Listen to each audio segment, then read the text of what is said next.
ਮੈਂ ਵੀ ਇੱਕ primary health centre ਦੀ board member ਹਾਂ ਅਤੇ ਮੈਂ ਉਹਨਾਂ ਦੇ ਬਜਟਸ ਦੇਖਦੀ ਹਾਂ ਅਤੇ ਉਹਦੇ ਵਿੱਚ ਜ਼ਿਆਦਾ ਸਪੈਂਡਿੰਗ ਹੋ ਰਹੀ ਆ ਆਪਣੇ ਤਨਖਾਹਾਂ ਦੇ ਵਿੱਚ, ਅਤੇ ਉਹਨਾਂ ਦੀ ਜਿਹੜੀ ਹਾਇਰਾਰਕੀ ਕ੍ਰੀਏਟ ਕੀਤੀ ਹੋਈ ਹੈ ਗਵਰਨਮੈਂਟ ਨੂੰ ਰਿਪੋਰਟਿੰਗ ਦੀ, ਲੱਖ ਲੱਖ ਡਾਲਰ ਸੈਲਰੀਜ਼ ਜਾ ਰਹੀਆਂ ਨੇ ਅਤੇ ਬਹੁਤ ਪੈਸਾ ਉਹੋ ਜਿਹੀਆਂ ਚੀਜ਼ਾਂ ਜਾ ਰਿਹਾ। ਐਂਡ ਇਹ ਸਿਰਫ ਮੈਂ ਇੱਕ ਫੈਮਿਲੀ ਹੈਲਥ ਟਿਪੀਕਲ ਨਾਟ ਫੋਰ ਪ੍ਰੋਫਿਟ ਸੈਕਟਰ 'ਚ ਵੀ ਹੋ ਰਿਹਾ। ਹਾਂਜੀ, ਉਹ ਜ਼ਿਆਦਾਤਰ ਤਨਖਾਹਾਂ 'ਚ, ਮੀਟਿੰਗਾਂ ਕਰਨ 'ਚ, ਵੈਬੀਨਾਰ ਕਰਨ 'ਚ ਅਤੇ ਆਪਣੀਆਂ ਕਿਤਾਬ ਚੀਜ਼ਾਂ ਛਾਪਣ 'ਚ, ਰਿਪੋਰਟਸ ਬਣਾਉਣ 'ਚ ਹੀ ਪੈਸਾ ਖਰਚ ਦਿੰਦੇ ਨੇ। ਬਿਲਕੁਲ ਸਹੀ ਗੱਲ ਹੈ। ਜਿਹੜਾ ਰੀਅਲ ਜਿਸ ਕੰਮ ਲਈ ਪੈਸਾ ਹੁੰਦਾ ਉਹਦੇ ਵਾਸਤੇ ਉੱਥੇ ਜਾ ਨਹੀਂ ਰਿਹਾ। ਐਂਡ ਆਪਾਂ ਕਹਿੰਦੇ ਹਾਂ ਵੀ ਹੈਲਥ ਕੇਅਰ ਵਰਕਰਸ ਆਪਣੇ ਕੋਲ ਘੱਟ ਨੇ, ਇਹਦਾ ਕ੍ਰਾਈਸਿਸ ਆ, ਐਂਡ ਵਿਚ ਇਜ਼ ਟਰੂ, ਇਹ ਕੋਈ ਦੋ ਰਾਏ ਨਹੀਂ ਹੈ। ਆਪਣੀ ਨਰਸਿੰਗ ਸਟਾਫ ਓਵਰਵਰਕਡ ਆ, ਆਪਣੇ PWS ਵਰਕਰਸ ਓਵਰਵਰਕਡ ਨੇ। ਹੁਣ ਜਿਹੜੇ ਆਪਾਂ ਇੰਨੇ ਯੰਗ ਪੀਪਲ ਲੈ ਕੇ ਆ ਰਹੇ ਹਾਂ, ਉਹਨਾਂ 'ਚੋਂ ਕੁਛ ਪਰਸੈਂਟੇਜ ਤਾਂ ਹੈਲਥ ਕੇਅਰ ਸੈਕਟਰ 'ਚ ਹੋਊਗੇ, ਉਹਨਾਂ 'ਤੇ ਆਪਾਂ ਕਿਉਂ ਨਹੀਂ ਅਸੀਂ ਸਾਰਿਆਂ ਨੂੰ ਫੈਕਟਰੀ ਵਰਕਰ ਬਣਾ ਰਹੇ ਉਹਨਾਂ ਨੂੰ। ਵੀ ਸਭ ਤੋਂ ਜ਼ਿਆਦਾ ਪਾਪੂਲੇਸ਼ਨ ਗਰੋਥ ਬਰੈਂਪਟਨ ਐਕਸਪੀਰੀਅੰਸ ਕਰ ਰਿਹਾ ਵਾ at least since the last year. 1.2 million ਲੋਕ ਇਮੀਗ੍ਰੇਟ ਕੀਤੇ ਨੇ ਕੈਨੇਡਾ 'ਚ, first time ever after the Hungarian war. Actual number ਤਾਂ ਮੈਂ ਵੀ ਹੋਰ ਵੀ ਜ਼ਿਆਦਾ, ਉਸ ਤੋਂ ਵੀ ਜ਼ਿਆਦਾ ਵਾ। ਹੈਲਥ ਸੈਕਟਰ 'ਤੇ ਅਸੀਂ ਇੱਕ ਤੋਂ ਵੱਧ ਵਾਰ ਡਿਸਕਸ਼ਨ ਕਰ ਚੁੱਕੇ ਹਾਂ, ਜਿੰਨਾ ਇਹ ਵੱਡੀ ਪ੍ਰੋਬਲਮ ਹੈ। ਖਾਸ ਕਰਕੇ ਜਿਹੜੇ ਐਮਰਜੈਂਸੀ ਵੇਟ ਟਾਈਮ ਦੀ ਗੱਲ ਹੋ ਰਹੀ ਹੈ, ਫੈਮਿਲੀ ਡਾਕਟਰਸ ਦੀ ਗੱਲ ਹੋ ਰਹੀ ਹੈ, ਈਵਨ ਜਿਹੜੇ ਸਪੈਸ਼ਲਿਸਟ ਨੇ ਉਹਨਾਂ ਦੀਆਂ ਅਪਾਇੰਟਮੈਂਟਸ ਦੀ ਗੱਲ ਕਰਦੇ ਨੇ। ਅਤੇ ਪਰ ਇਸ ਤੋਂ ਵੀ ਜ਼ਿਆਦਾ ਵੱਡਾ ਕ੍ਰਾਈਸਿਸ ਕਈ ਵਾਰ ਇਹ ਲੱਗਦਾ ਕਿ ਇਹਦਾ ਕੋਈ ਹੱਲ ਕੀ ਹੋਏ, ਇਹਦੇ 'ਚੋਂ ਕਿਵੇਂ ਨਿਕਲਿਆ ਜਾ ਸਕਦਾ, ਇਹਦੇ ਬਾਰੇ ਵੀ ਕੰਟਰੀ ਡਿਵਾਈਡਡ ਹੈ। ਇੱਕ ਸੈਕਟਰ ਕਹਿੰਦਾ ਕਿ ਪ੍ਰਾਈਵੇਟਾਈਜੇਸ਼ਨ ਤੋਂ ਬਿਨਾਂ ਹੱਲ ਨਹੀਂ ਹੈ, ਦੂਜਾ ਸੈਕਸ਼ਨ ਕਹਿੰਦਾ ਕਿ ਪ੍ਰਾਈਵੇਟਾਈਜੇਸ਼ਨ 'ਤੇ ਇੱਕ ਪਾਪ ਹੈ, ਸਿਨ ਹੈ, ਬੁਰਾਈ, ਇਹਦਾ ਨਾਮ ਵੀ ਨਾ ਲਓ, ਅਤੇ ਜੇ ਤੁਸੀਂ ਪ੍ਰਾਈਵੇਟ ਸ਼ਬਦ ਵੀ ਵਰਤ ਦਿੱਤਾ ਤਾਂ ਇਹ ਵੀ ਇੱਕ ਕਿਸਮ ਦੀ ਅਵੱਗਿਆ ਹੋ ਜਾਏਗੀ। ਸੋ ਇੱਦਾਂ ਦੋ ਐਕਸਟ੍ਰੀਮ ਜਿਹੜੇ ਵਿਚਾਰ ਨੇ, ਅਤੇ ਇਹਦੇ 'ਚੋਂ ਫਿਰ ਹੱਲ ਕੀ ਨਿਕਲੇ। ਅਤੇ ਜਿਹੜੇ ਪ੍ਰਾਈਵੇਟਾਈਜੇਸ਼ਨ ਦੇ ਬਹੁਤ ਖਿਲਾਫ ਨੇ, ਉਹ ਕੋਈ ਇਸ ਤਰ੍ਹਾਂ ਦਾ ਵੀ ਕੋਈ ਬਹੁਤ ਸਟਰੋਂਗ ਸੋਲਿਊਸ਼ਨ ਅਜੇ ਤੱਕ ਕਿਸੇ ਨੇ ਆਫਰ ਨਹੀਂ ਕੀਤਾ ਕਿ ਇਸੇ ਕਰੰਟ ਸਿਸਟਮ ਨੂੰ ਵਿਦਨ ਪਬਲਿਕ ਡੋਮੇਨ 'ਚ ਰੱਖਦੇ ਹੋਏ ਕਿਵੇਂ ਸੁਧਾਰਿਆ ਜਾ ਸਕਦਾ। ਪਿਛਲੇ ਟਾਈਮ 'ਚ ਕੁਛ ਡਿਵੈਲਪਮੈਂਟਸ ਇਹ ਹੋਈਆਂ ਨੇ ਕਿ ਫੈਡਰਲ ਗੌਰਮੈਂਟ ਨੇ ਜਿਹੜੀ ਹੈਲਥ ਫੰਡਿੰਗ ਹੈ ਜੋ ਪ੍ਰੋਵਿੰਸਿਸ ਨੂੰ ਦੇਣੀ ਹੁੰਦੀ ਹੈ, ਉਹਦੇ 'ਚ ਕਾਫੀ ਵੱਡਾ ਵਾਧਾ ਕਰਨ ਦਾ ਐਲਾਨ ਕੀਤਾ। ਅਤੇ ਹੁਣ ਇਹ ਫੰਡਿੰਗ ਕਿੰਨੀ ਕੁ ਚੇਂਜ ਲਿਆ ਸਕਦੀ, ਇਹਦੀ ਸਹੀ ਵਰਤੋਂ ਕਿਵੇਂ ਹੋ ਸਕਦੀ ਹੈ, ਪ੍ਰੋਵਿੰਸਿਸ ਇਸ ਪੈਸੇ ਦੀ ਵਰਤੋਂ ਕਰਕੇ ਕਿਵੇਂ ਜੋ ਹੈਲਥ ਸਿਸਟਮ ਦਾ ਸੰਕਟ ਹੈ ਇਹਨੂੰ ਹੱਲ ਕਰ ਸਕਦੇ ਨੇ, ਇਹਦੇ ਬਾਰੇ ਕੁਛ ਗੱਲਬਾਤ, ਕੁਛ ਰਾਵਾਂ ਆਉਣੀਆਂ ਸ਼ੁਰੂ ਹੋਈਆਂ ਨੇ। ਸੋ ਅਸੀਂ ਅੱਜ ਇਸੇ ਬਾਰੇ ਗੱਲਬਾਤ ਕਰਾਂਗੇ। ਮੇ ਬੀ ਇਹ ਗੱਲਬਾਤ ਸਾਨੂੰ ਇੱਕ ਤੋਂ ਵੱਧ ਪਾਰਟਸ 'ਚ ਕਰਨੀ ਪਏ। ਅੱਜ ਅਸੀਂ ਇਹਦੀ ਸ਼ੁਰੂਆਤ ਕਰਾਂਗੇ।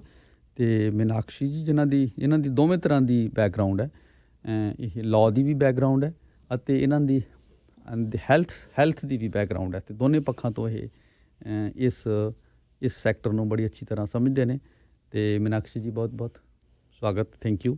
ਗੁੱਡ ਮਾਰਨਿੰਗ ਸ਼ਮੀਲ ਜੀ, ਐਂਡ ਗੁੱਡ ਮਾਰਨਿੰਗ ਟੋਰਾਂਟੋ। ਅਤੇ ਇਹਦੀ ਹੁਣ ਦੇਖੋ, ਅਸੀਂ ਇਸ ਕੰਟਰੀ 'ਚ ਬਹੁਤ ਜ਼ਿਆਦਾ ਮੰਨਿਆ ਜਾਂਦਾ ਕਿ ਜਿਹੜੇ ਸਿਟੀਜ਼ਨ ਨੇ ਟੈਕਸ ਬਹੁਤ ਦਿੰਦੇ ਆ। ਅਕਸਰ ਆਪਾਂ ਕੰਪੇਅਰ ਵੀ ਕਰਦੇ ਹਾਂ ਕਈ ਵਾਰ, ਅਤੇ ਇੰਨਾ ਟੈਕਸ ਹੋਣ ਦੇ ਬਾਵਜੂਦ ਵੀ ਜਿਹੜੀਆਂ ਇਹ ਫੈਸਿਲਿਟੀਜ਼ ਨੇ ਇਸ ਵੇਲੇ ਕ੍ਰਾਈਸਿਸ ਦੇ ਵਿੱਚ ਨੇ। ਹਾਂਜੀ, ਤੁਸੀਂ ਅੱਜ ਬਹੁਤ ਇੰਟਰਸਟਿੰਗ ਪੁਆਇੰਟ ਤੋਂ ਗੱਲਬਾਤ ਸ਼ੁਰੂ ਕੀਤੀ ਆ। ਆਪਣੇ ਕੈਨੇਡਾ 'ਚ ਇੱਕ ਨਾਟ ਫॉर ਪ੍ਰੋਫਿਟ ਆਰਗੇਨਾਈਜੇਸ਼ਨ ਆ, ਉਹਦਾ ਨਾਂ ਹੈਗਾ ਫਰੇਜ਼ਰ ਇੰਸਟੀਟਿਊਟ। ਕਾਫੀ ਲੋਕਾਂ ਨੇ ਉਹਨਾਂ ਬਾਰੇ ਸੁਣਿਆ ਹੋਣਾ ਜਾਂ ਉਹਨਾਂ ਦੀਆਂ ਰਿਪੋਰਟਸ ਪੜ੍ਹੀਆਂ ਹੋਣੀਆਂ।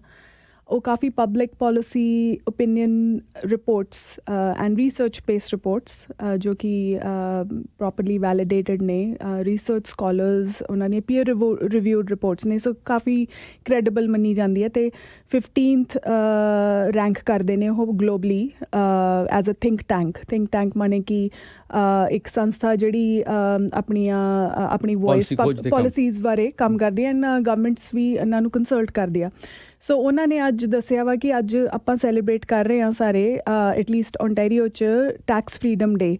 ਯਾਨੀ ਕਿ ਅਗਰ ਇੱਕ ਕੈਨੇਡੀਅਨ ਜੋ ਕਿ ਓਨਟਾਰੀਓ 'ਚ ਰਹਿ ਰਿਹਾ ਅਤੇ ਉਹਦੀ ਹਾਊਸ ਹੋਲਡ ਇਨਕਮ 1,40,00,000 ਦੇ ਆਸ-ਪਾਸ ਹੈ, ਤਾਂ ਜੇ ਉਹਨੇ 1 ਜਨਵਰੀ ਤੋਂ ਟੈਕਸ ਦੇਣਾ ਸ਼ੁਰੂ ਕੀਤਾ ਤਾਂ ਉਹਨੇ 18 ਜੂਨ ਤੱਕ ਸਿਰਫ ਟੈਕਸ ਹੀ ਭਰਿਆ ਤਿੰਨੋਂ ਗਵਰਨਮੈਂਟਸ ਲਈ, ਚਾਹੇ ਉਹ ਫੈਡਰਲ ਆ, ਚਾਹੇ ਉਹ ਪ੍ਰੋਵਿੰਸ਼ੀਅਲ ਆ, ਅਤੇ ਚਾਹੇ ਉਹ ਮਿਊਨਿਸਪਲ ਆ। ਤੇ ਟੋਟਲ ਟੈਕਸ ਇੰਨਾ ਬਣ ਜਾਂਦਾ। ਹਾਂਜੀ, ਆਪਾਂ ਆਲਮੋਸਟ $64,000 ਦੇ ਕਰੀਬ ਆਪਾਂ 1 ਜਨਵਰੀ ਤੋਂ ਲੈ ਕੇ 18 ਜੂਨ ਤੱਕ ਟੈਕਸਿਸ ਭਰੇ ਨੇ।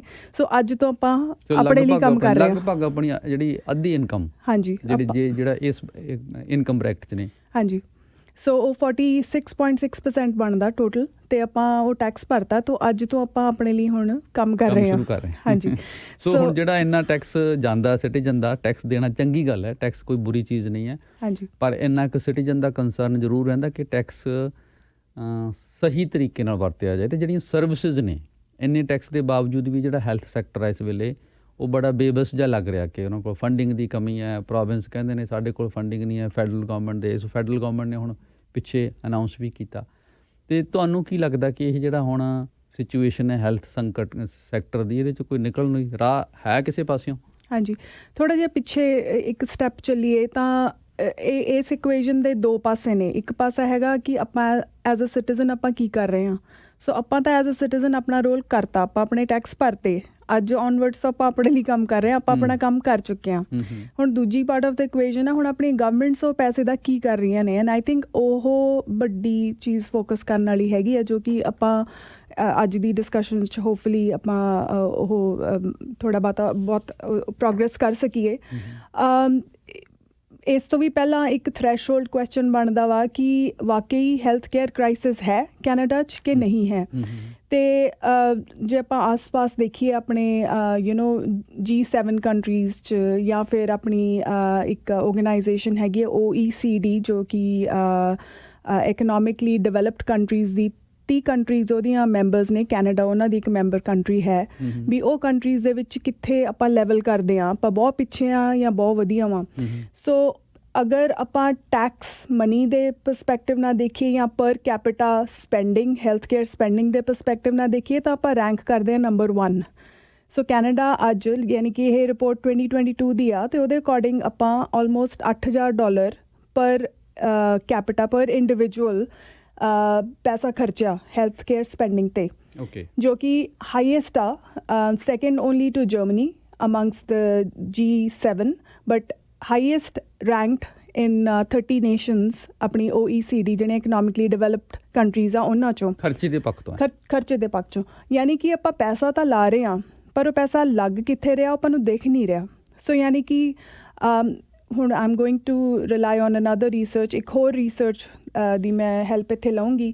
ਇਹ public health department of University of Montreal ਦੇ ਕੁਛ PhD ਰਿਸਰਚ ਫੈਲੋਜ਼ ਦੀ ਸਟੱਡੀ ਸੀ ਪਿਛਲੇ ਸਾਲ ਸੈਪਟੈਂਬਰ ਦੀ।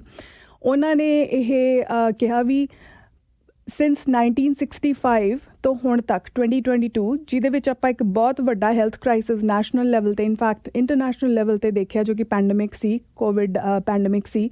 ਉਹਦੇ ਵਿੱਚ lowest trust health care system 'ਚ, ਕੈਨੇਡੀਅਨ ਹੈਲਥ ਕੇਅਰ ਸਿਸਟਮ 'ਚ ਆਹ ਕ੍ਰਾਈਸਿਸ ਡਿਊਰਿੰਗ ਹੋਇਆ, and it fell down to 11%, ਜੋ ਕਿ ਸਭ ਤੋਂ ਘੱਟ ਸੀ। ਮਤਲਬ ਕੈਨੇਡੀਅਨਸ ਸਿਰਫ 11% ਟਰਸਟ ਕਰ ਰਹੇ ਨੇ ਅੱਜ ਦੇ ਡੇਟ 'ਚ ਆਪਣੇ ਹੈਲਥ ਕੇਅਰ ਸਿਸਟਮ 'ਤੇ। ਸੋ ਕੀ ਆਪਾਂ ਇਹ ਕਹੀਏ ਕਿ ਇਹ ਇਵੈਂਟ ਨੇ ਆਪਾਂ ਨੂੰ ਸਾਰਿਆਂ ਨੂੰ ਜ਼ਿਆਦਾ ਅਵੇਅਰ ਕਰਤਾ ਕਿ ਵਾਕਈ ਆਪਣਾ ਸਿਸਟਮ ਬ੍ਰੋਕਨ ਆ, ਅਤੇ ਆਪਾਂ ਜਸਟ ਜਿਵੇਂ ਕਹਿੰਦੇ ਨੇ ਵੀ ਕੋਈ ਬਿਮਾਰੀ ਬਹੁਤ ਦੇਰ ਤੋਂ ਚੱਲ ਰਹੀ ਆ, ਪਿੱਠ ਦੁਖ ਰਹੀ ਆ, ਬਟ ਚਲੋ ਆਪਣਾ ਆਦੀ ਹੋ ਜਾਂਦੇ ਉਹਦੇ, ਆਪਾਂ ਉਹਨੂੰ ਧਿਆਨ ਨਹੀਂ ਦਿੰਦੇ, ਗੌਲਦੇ ਨਹੀਂ। ਮੇ ਬੀ ਆਪਾਂ ਆਏ ਹੈਲਥ ਕੇਅਰ ਸਿਸਟਮ ਨੂੰ ਟੇਕਨ ਫॉर ਗ੍ਰਾਂਟਡ ਕਰਨ ਲੱਗ ਗਏ ਸੀ ਵੀ ਠੀਕ ਆ, 6 ਮਹੀਨੇ ਵੇਟ ਟਾਈਮ ਹੈਗਾ MRI ਵਾਸਤੇ, ਤਾਂ ਠੀਕ ਆ, ਓਕੇ ਆ, ਤਾਂ ਆਪਾਂ ਉਹਨੂੰ ਨੋਰਮਲਾਈਜ਼ ਕਰਤਾ ਸੀ। ਪਰ ਕੀ ਉਹ ਨੋਰਮਲਾਈਜੇਸ਼ਨ ਠੀਕ ਹੈ?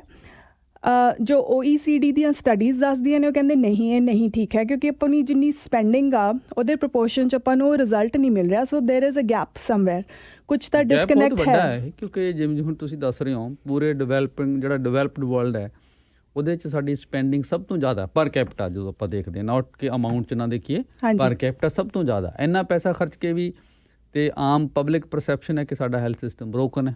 ਬਿਲਕੁਲ। ਸੋ ਉਹ ਜਿਹੜੀ ਡਿਸਕਨੈਕਟ ਹੈ, ਉਹ ਹੈ ਕਿੱਥੇ?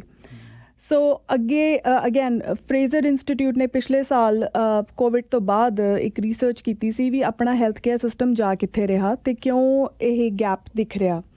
ਸੋ ਉਹ ਕਹਿੰਦੇ ਵੀ ਅਗਰ ਹੈਲਥ ਕੇਅਰ ਸਿਸਟਮ ਦੀ ਡਿਲੀਵਰੇਬਲਸ ਨੂੰ, ਜੋ ਕਿ ਇੱਕ ਕਾਰਪੋਰੇਟ ਕਹਿ ਲਓ ਬਿਜ਼ਨਸਿਸ ਦੀ ਟਰਮ ਆ, ਜਾਂ ਕੀ ਪਰਫੋਰਮੈਂਸ ਇੰਡੀਕੇਟਰਸ ਨੂੰ ਵੀ ਆਪਾਂ ਜੋ ਇਨਪੁਟ ਕਰ ਰਹੇ ਹਾਂ, ਉਹਦਾ ਆਊਟਪੁੱਟ ਆਪਾਂ ਨੂੰ ਕੀ ਮਿਲ ਰਿਹਾ, ਉਹ ਮੈਜਰ ਅਪ ਚੈੱਕਲਿਸਟ ਹੋ ਨਹੀਂ ਰਹੀ।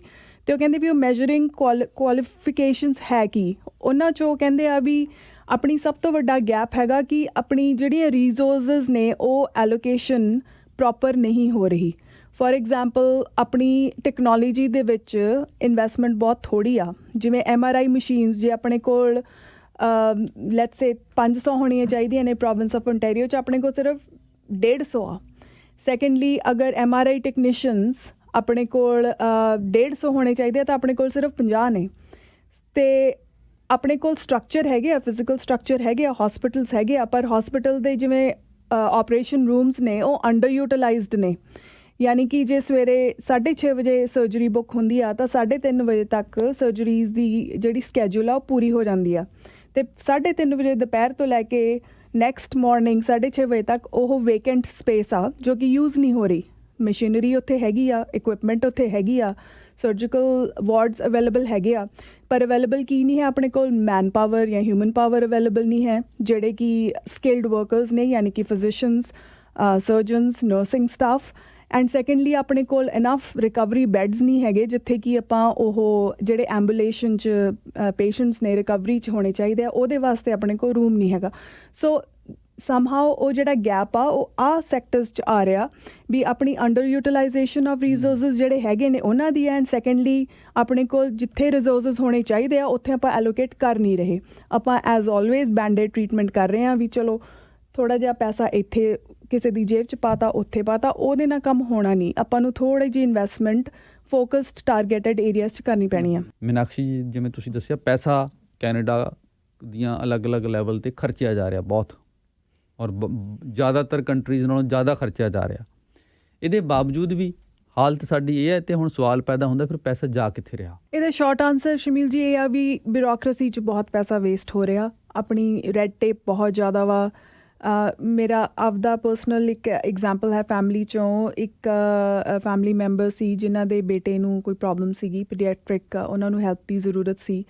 ਉਹ ਫਿਜ਼ੀਸ਼ੀਅਨਸ ਕਹਿੰਦੇ ਵੀ ਸਾਡੇ ਜਿਹੜੇ ਹੱਥ ਨੇ ਉਹ ਬੰਨੇ ਹੋਏ ਆ, ਅਸੀਂ ਸਿੱਧਾ ਉਸ ਪ੍ਰੋਟੋਕੋਲ 'ਤੇ, ਉਸ ਮੈਡੀਕਲ ਪ੍ਰੋਟੋਕੋਲ 'ਤੇ ਇਹਨਾਂ ਨੂੰ ਪਾ ਨਹੀਂ ਸਕਦੇ ਕਿਉਂਕਿ ਉਸ ਲਈ ਸਾਨੂੰ ਪਹਿਲਾਂ ਆਹ XYZ ਚੀਜ਼ਾਂ ਕਰਨੀਆਂ ਪੈਣਗੀਆਂ। ਯਾਨੀ ਕਿ ਉਹ ਬੱਚੇ ਨੇ ਉਹ ਬੈੱਡ ਆਕਿਊਪਾਈ ਕੀਤਾ ਹੋਇਆ ਸੀ ਫॉर ਆਲਮੋਸਟ 5 ਡੇਜ਼, ਜੋ ਕਿ ਕੋਈ ਹੋਰ ਇਮਰਜੈਂਟ ਪੇਸ਼ੈਂਟ ਯੂਜ਼ ਕਰ ਸਕਦਾ ਸੀ ਜਾਂ ਹੋਰ ਕੋਈ ਇਮਰਜੈਂਟ ਪੀਡੀਆਟ੍ਰਿਕ ਪੇਸ਼ੈਂਟ ਯੂਜ਼ ਕਰ ਸਕਦਾ ਸੀ। ਬਟ ਕਿਉਂਕਿ ਉਹ ਪ੍ਰੋਟੋਕੋਲ ਦੇ ਰਾਹੀਂ ਹੀ ਉਹਨਾਂ ਨੇ ਉਹ ਟਰੀਟਮੈਂਟ ਕਰਨਾ ਸੀ ਤਾਂ ਇੱਕ ਤਾਂ ਉਹ ਬੱਚੇ ਦੀ ਸਫਰਿੰਗ ਪ੍ਰੋਲੋਂਗ ਹੋਈ, ਨੈਵਰ ਮਾਈਂਡ ਕਿ ਉਹ ਜਿਹੜਾ ਹੈਲਥ ਕੇਅਰ ਕਾਸਟ ਪਰ ਡੇ ਜਿਹੜਾ ਉਹਨਾਂ ਨੇ ਬੱਚੇ ਨੂੰ ਹੌਸਪਿਟਲਾਈਜ਼ ਕਰਕੇ ਰੱਖਿਆ ਉਹਦੇ ਲਈ ਐਡ ਹੋਇਆ। ਮਤਲਬ ਇਹ ਮੇਰਾ ਆਪਦਾ ਨਿੱਜੀ ਐਕਸਪੀਰੀਅੰਸ ਆ ਪਿਛਲੇ ਸਾਲ ਦਾ। ਸੋ ਇਹੋ ਜਿਹੀ ਹੋਰ ਬਹੁਤ ਐਗਜ਼ਾਮਪਲਸ ਨੇ।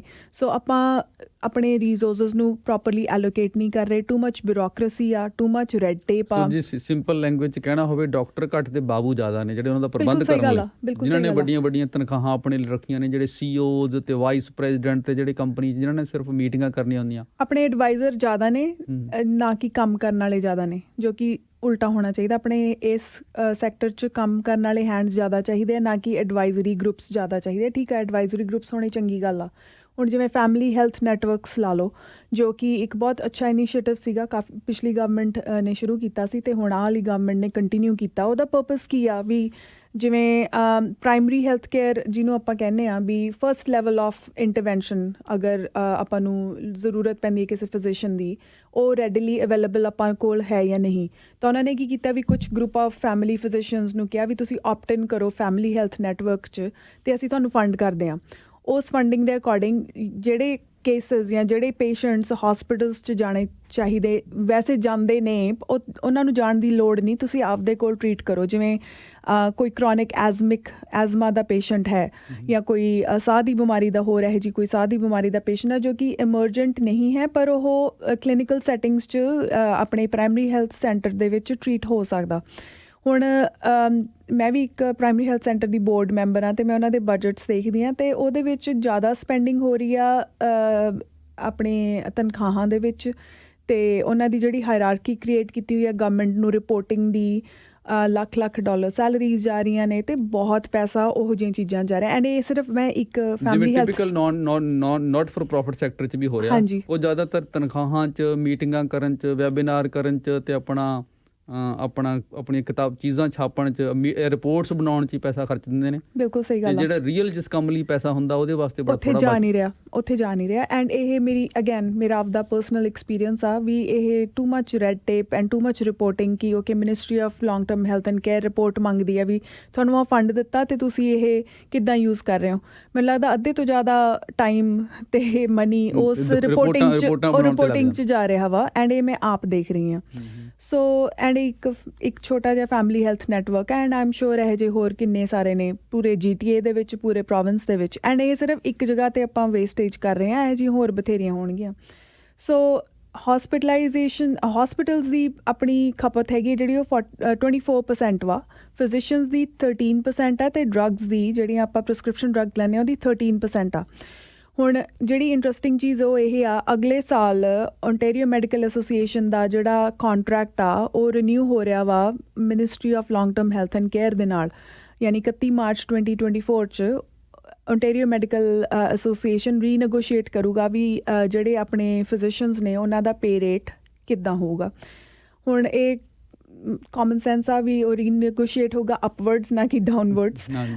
ਅਤੇ ਸਪੈਸ਼ਲੀ ਜਿਵੇਂ ਹੁਣ ਆਪਾਂ ਨੂੰ ਪਤਾ ਵਾ ਕਿ ਫੈਡਰਲ ਨੇ ਵੀ ਅਨਾਊਂਸ ਕੀਤਾ ਪ੍ਰੋਵਿੰਸਿਸ ਨੂੰ ਫੰਡ ਕਰਨਾ, ਓਨਟੇਰੀਓ ਅਤੇ ਕੁਬੈਕ ਨੂੰ ਸਭ ਤੋਂ ਜ਼ਿਆਦਾ, ਬਿਕੋਜ਼ ਸਭ ਤੋਂ ਜ਼ਿਆਦਾ ਇਹਨਾਂ 'ਤੇ ਬਰਡਨ ਸੀਗਾ ਡਿਊਰਿੰਗ ਕੋਵਿਡ। ਐਂਡ ਉਹਦੇ ਬਾਰੇ ਥੋੜ੍ਹਾ ਜਿਹਾ ਬਾਅਦ 'ਚੋਂ ਗੱਲ ਕਰਾਂਗੇ, ਬਟ ਅਲਟੀਮੇਟਲੀ ਹੁਣ ਇਹ ਆਪਣੀ ਗਵਰਨਮੈਂਟਸ 'ਤੇ ਡਿਪੈਂਡ ਕਰਦਾ ਵੀ ਉਹ ਨੈਗੋਸੀਏਸ਼ਨ ਕਰਦੇ ਆ ਤਾਂ ਕਿਸ ਤਰ੍ਹਾਂ ਕਰਦੇ ਆ। ਫੋਰ ਐਗਜ਼ਾਮਪਲ ਮੇਰਾ ਇਹ ਮੰਨਣਾ ਵਾ ਕਿ ਥੋੜ੍ਹੀ ਜਿਹੀ ਮੋਨੋਪਲੀ ਕ੍ਰੀਏਟ ਕੀਤੀ ਹੋਈ ਆ OMA ਨੇ, ਆਪਣੇ ਲਾਇਸੈਂਸਡ ਫਿਜ਼ੀਸ਼ੀਅਨਸ ਬਹੁਤ ਘੱਟ ਨੇ। ਹੁਣ ਆਪਣੀ ਗਲੋਬਲ ਟੈਲੈਂਟ ਇਮੀਗ੍ਰੇਸ਼ਨ ਪ੍ਰੋਗਰਾਮ 'ਚ ਜਿਹੜੇ ਆਪਾਂ ਕੁਆਲੀਫਾਈਡ ਇਮੀਗ੍ਰੈਂਟਸ ਲੈ ਕੇ ਆਉਂਦੇ ਹਾਂ ਉਹਨਾਂ 'ਚੋਂ ਕਿੰਨੇ ਪ੍ਰੋਫੈਸ਼ਨਲਸ ਨੇ ਜਿਹੜੇ ਫਿਜ਼ੀਸ਼ੀਅਨਸ ਆ, ਪਰ ਉਹਨਾਂ ਨੂੰ ਆਪਾਂ ਲਾਇਸੈਂਸ ਕਿਉਂ ਨਹੀਂ ਕਰਦੇ ਹੈਗੇ? ਉਹ ਕਿਉਂ ਆਪਣੇ ਕਰੀਅਰ ਪਾਥ ਚੇਂਜ ਕਰਦੇ ਆ? ਉਹਨਾਂ ਨੂੰ ਆਪਾਂ ਕਿਉਂ ਨਹੀਂ ਆਪਣੇ ਹੈਲਥ ਕੇਅਰ ਸਿਸਟਮ ਦੇ ਵਿੱਚ ਅਬਜ਼ੋਰਬ ਕਰਦੇ? ਜਦ ਆਪਾਂ ਨੂੰ ਪਤਾ ਕਿ there is a mismatch. Just so you know, ਆਪਣੀ ਇਹੀ ਇਕਨੋਮਿਕਲੀ ਡਿਵੈਲਪਡ ਕੰਟਰੀਜ਼ ਦੇ ਉਹ ਸਟੈਟਿਸਟਿਕਸ ਦੱਸਦੇ ਆ ਵੀ ਪਰ 1000 ਕਨੇਡੀਅਨਸ ਦੇ ਕੋਲ 2.7 ਫਿਜ਼ੀਸ਼ੀਅਨਸ ਅਵੇਲੇਬਲ ਨੇ, ਜੋ ਕਿ second lowest in these 30 nations ਆ। ਬਾਕੀ ਨੇਸ਼ਨਸ 'ਚ ਇਦੋਂ ਉੱਤੇ ਆ। ਸੋ about 5 and above physicians per 1000 ਹੈ, which is a very big difference. ਸੋ ਆਪਾਂ ਜੋ ਫੀਲ ਕਰਦੇ ਹਾਂ ਵੀ ਡਾਕਟਰਸ ਅਵੇਲੇਬਲ ਹੀ ਨਹੀਂ ਹੈਗੇ ਜਾਂ ਡਾਕਟਰਸ ਹੈ ਹੀ ਨਹੀਂ ਗੇ, ਸਰਜਰੀ ਕਰਨ ਨੂੰ ਨਹੀਂ ਹੈਗੇ, ਆਪਾਂ ਨੂੰ ਨਵੇਂ ਇਮੀਗ੍ਰੈਂਟਸ ਨੂੰ ਕੋਈ ਫੈਮਿਲੀ ਡਾਕਟਰ ਨਹੀਂ ਮਿਲਿਆ, ਉਹ ਟਰੂ ਚੀਜ਼ ਆ ਕਿਉਂਕਿ ਉਹ ਬਹੁਤ ਡਿਮਾਂਡ ਸਪਲਾਈ ਇਹਨਾਂ ਨੇ ਕੀਤੀ ਹੋਈ ਹੈ। ਜਿੰਨੇ ਕੁ ਲੋਕ ਪਹਿਲਾਂ ਇਸ ਸਿਸਟਮ ਦਾ ਬੈਨੀਫਿਟ ਲੈ ਰਹੇ ਨੇ, ਜੋ ਰਿਸੋਰਸਿਸ ਆ ਰਹੇ ਨੇ ਉਹਨਾਂ ਕੋਲ ਹੀ ਜਾ ਰਹੇ ਨੇ, ਉਹ ਨਵਾਂ ਇਸ ਸਿਸਟਮ 'ਚ ਕੋਈ ਐਕਸਪੈਂਸ਼ਨ ਨਹੀਂ ਹੋਣ ਦੇ ਰਹੇ। ਸੋ ਫੈਮਿਲੀ ਡਾਕਟਰ ਜਿਹੜੇ ਡਾਕਟਰ ਦੀ ਲੌਬੀ ਆ ਉਹ ਨਹੀਂ ਚਾਹੁੰਦੀ ਕਿ ਹੋਰ ਜ਼ਿਆਦਾ ਡਾਕਟਰ ਆਉਣ, ਨਹੀਂ ਤਾਂ ਉਹਨਾਂ ਦਾ ਸ਼ੇਅਰ ਘੱਟ ਜਾਏਗਾ ਇਨਕਮ ਦਾ। ਆਪਣੀ I think Canada has become a monopolized country ਹੈ ਨਾ। ਆਪਣੇ ਇੱਥੇ ਟੈਲੀਕਮਿਊਨੀਕੇਸ਼ਨ ਮੋਨੋਪੋਲਾਈਜ਼ਡ ਆ, ਹਾਊਸਿੰਗ ਸੈਕਟਰ ਮੋਨੋਪੋਲਾਈਜ਼ਡ ਆ, ਹੁਣ ਆਹ ਹੈਲਥ ਕੇਅਰ ਸੈਕਟਰ ਵੀ ਇਨ ਅ ਵੇ ਮੋਨੋਪੋਲਾਈਜ਼ਡ ਹੀ ਹੈ, right. So only handful of physicians are graduating every year. ਆਪਣੀ ਯੂਨੀਵਰਸਿਟੀਜ਼ ਉਹੀ 12 ਮੈਡੀਕਲ ਸਕੂਲਸ ਨੇ। ਹੁਣ ਟੋਰਾਂਟੋ ਜਿਹੜਾ ਆਪਣਾ ਮੈਟਰੋਪੋਲੀਟਨ ਆ ਉਹਨਾਂ ਨੇ ਐਟਲੀਸਟ ਪੇਪਰਸ 'ਚ ਕਿਹਾ ਵੀ ਬਰੈਂਪਟਨ 'ਚ ਇੱਕ ਬਣਨਾ ਵਾ, ਬਟ ਇੰਨਾ ਲਾਈਕ ਆਲਮੋਸਟ ਲਾਸਟ ਜਿਹੜਾ ਬਣਿਆ ਸੀ that was over 20 years ago, ਅਤੇ ਹੁਣ 20 ਸਾਲ ਬਾਅਦ ਇੱਕ ਇਹਨਾਂ ਨੇ ਇਨਟੇਕ ਕਰਨੀ ਆ।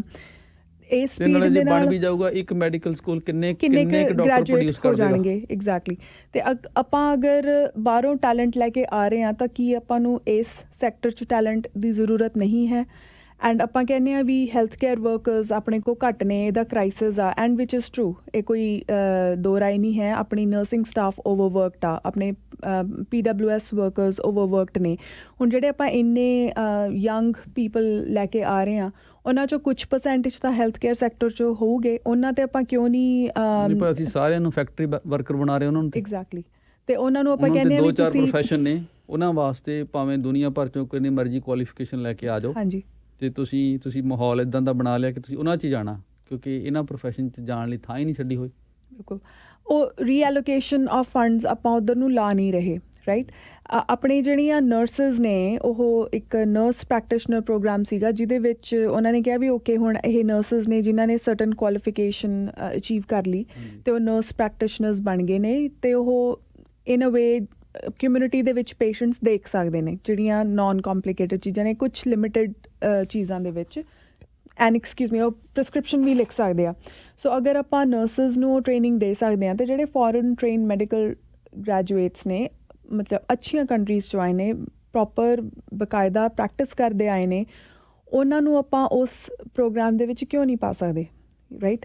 ਅਤੇ ਆਪਾਂ ਆਪਣੀ ਹੈਲਥ ਜਿਹੜੀ ਰਿਸੋਰਸਿਸ ਨੇ, ਹਿਊਮਨ ਰਿਸੋਰਸਿਸ ਨੇ, ਉਹਨਾਂ ਨੂੰ ਕਿਉਂ ਨਹੀਂ ਐਕਸਪੈਂਡ ਕਰ ਸਕਦੇ? ਆਪਣੇ ਡਾਕਟਰਸ ਇੱਥੇ ਓਵਰਵਰਕਡ ਨੇ, ਆਪਣੇ ਹੈਲਥ ਕੇਅਰ ਵਰਕਰਸ, ਨਰਸਿਸ ਨੇ, ਚਾਹੇ PSWs ਨੇ, ਉਹ ਸਾਰੇ ਓਵਰਵਰਕਡ ਨੇ। ਆਪਾਂ ਹੋਰ ਲੋਕ ਕਿਉਂ ਨਹੀਂ ਟ੍ਰੇਨ ਕਰ ਰਹੇ? ਉੱਧਰ ਨੂੰ ਆਪਾਂ ਪੈਸਾ ਕਿਉਂ ਨਹੀਂ ਲਾ ਰਹੇ, ਰਾਈਟ? ਆਪਾਂ ਇਹ ਕਹਿ ਰਹੇ ਹਾਂ ਵੀ ਪ੍ਰਾਈਵੇਟਾਈਜ਼ ਕਰ ਦਿਓ ਹੈਲਥ ਨੂੰ। ਅਗੈਨ ਉਹ ਆਪਾਂ ਪ੍ਰਾਈਵੇਟ ਸੋ ਹੁਣ ਉਹਦੇ ਵੱਲ ਥੋੜ੍ਹਾ ਜਿਹਾ ਚੱਲ ਜਾਈਏ ਆਪਾਂ।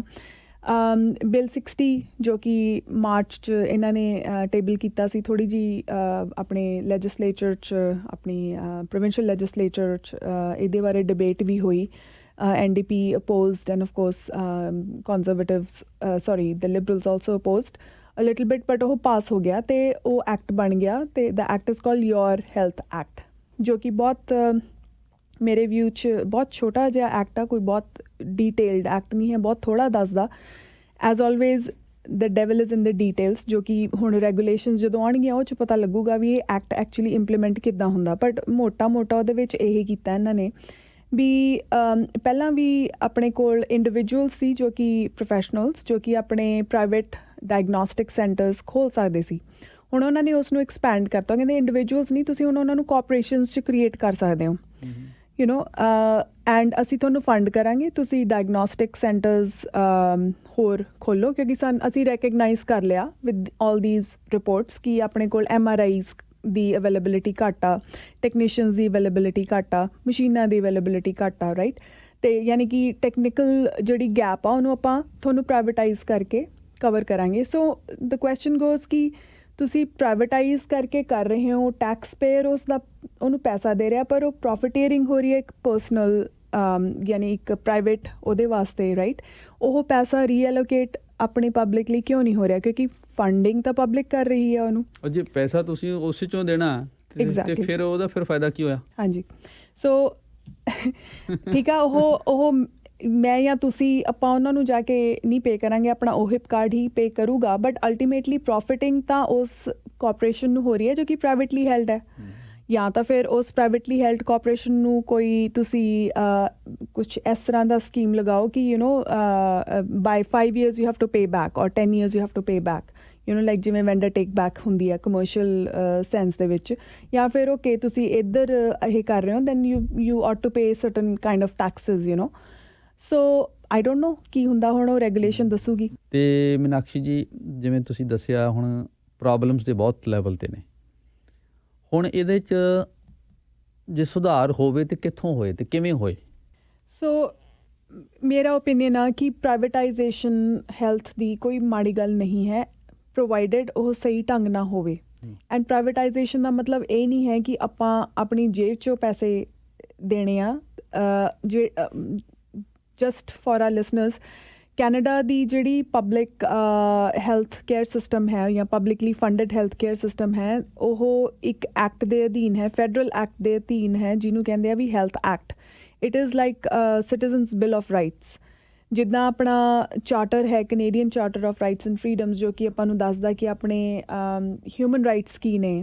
ਸਿਮਿਲਰਲੀ ਇਹਨਾਂ ਨੂੰ ਹੈਲਥ ਕੇਅਰ ਦੇ ਹਿਊਮਨ ਰਾਈਟਸ ਦਾ ਚਾਰਟਰ ਸਮਝ ਸਕਦੇ ਹਾਂ ਆਪਾਂ, ਯਾਨੀ ਕਿ ਉਹ ਆਪਾਂ ਨੂੰ ਗ੍ਰਾਂਟਡ ਹੈ ਬਾਈ ਦ ਫੈਡਰਲ ਗਵਰਨਮੈਂਟ, ਅਤੇ ਉਹ ਕਿਸੇ ਤਰੀਕੇ ਨਾਲ ਰਿਵਰਸ ਨਹੀਂ ਹੋ ਸਕਦਾ ਅਨਲੈਸ ਓਬਵੀਅਸਲੀ ਕੋਈ ਗਵਰਨਮੈਂਟ ਦਾ ਕਿਸੇ ਦਾ ਮੋਟਿਵ ਹੋਵੇ ਉਸ ਨੂੰ ਰਿਵਰਸ ਕਰਨ ਦਾ।